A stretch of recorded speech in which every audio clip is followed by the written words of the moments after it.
नमस्कार दोस्तों, आज हम जानेंगे कि रेफ्रिजरेशन साइकिल क्या होती है और इसके मेन पार्ट्स कौन कौन से हैं। रेफ्रिजरेशन एक तरीके से आर्टिफिशियल इंसानों के द्वारा बनाया हुआ एक कूलिंग मेथड है, जिसके द्वारा हम किसी स्थान से या फिर किसी बॉडी से या फिर किसी सिस्टम से हीट को रिमूव करते हैं।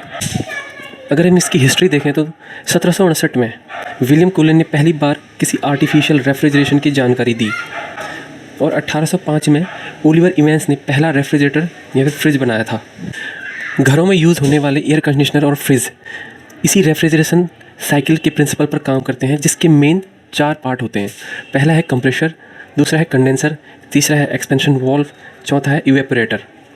कंप्रेशर रेफ्रिजरेशन का सबसे इम्पोर्टेंट पार्ट होता है, जिसमें रेफ्रिजरेंट गैस भरी जाती है। जो गैस होती है ये वेपर यानी कि वाष्प फॉर्म में होती है।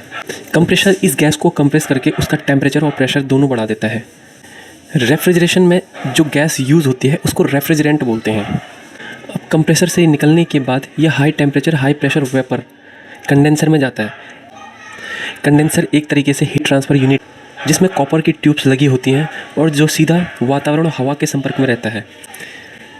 यहाँ पर इन कॉपर ट्यूब्स में कंटिन्यूस हवा के बहाव से ये वेपर लिक्विड फॉर्म में चेंज हो जाता है और इसका प्रेशर और टेम्परेचर भी थोड़ा कम हो जाता है। यहाँ से ये रेफ्रिजरेशन साइकिल के तीसरे फेज़ यानी कि एक्सपेंशन वाल्व में जाता है। एक्सपेंशन वाल्व एक तरीके से एक नोज़ल है जहाँ से रेफ्रिजरेंट एक हाई वेलोसिटी के साथ निकलता है। हाई वेलोसिटी के साथ निकलने के कारण इसका टेम्परेचर और प्रेशर और भी लो हो जाता है। अब यह लो टेम्परेचर और लो प्रेशर रेफ्रिजरेंट इवेपोरेटर में जाता है। इवेपोरेटर रेफ्रिजरेशन साइकिल का कूलिंग यूनिट होती है। एयर कंडीशनर में हमको ठंडी हवा इवेपोरेटर के द्वारा ही मिलती है और फ्रिज में जहाँ बर्फ़ जमती है उस कूलिंग यूनिट को इवेपोरेटर कहते हैं।